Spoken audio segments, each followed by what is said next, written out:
ubeze mu kuri ijambo ryawe niryo kuri.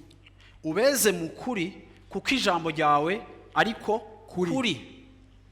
Burya ikintu mukwiye kumenya, amaraso adukura kwicaha, ariko ikintu kitweza ku munsi ni ijambo ry'Imana. Hari abantu ngo Mana ngo nyeza, uravyumva, ukwezwa kuva ku ijambo. Yesu yaravuze ngo Père sanctifie-les par ta parole. Ijambo niryo ritweza. Haleluya. Iri jambo sanctification ni ijambo risobanura koza kumesa. Iyo kintu bakimeshe ni ukuvuga ngo bakiranze propre. Sanctification c'est rendre propre ikintu canduye.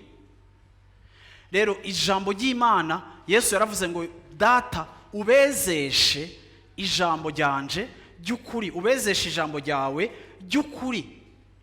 Ijambo ry'Imana niryo ritweza. Iyo tugiga, iyo turibamwo riratweza. Ritweza gute? Rihindura ingene twiyumvira. Kubera muribuka yuko twagiye tubona yuko intambara zacu zikomeye ziri mu byo twiyumvira.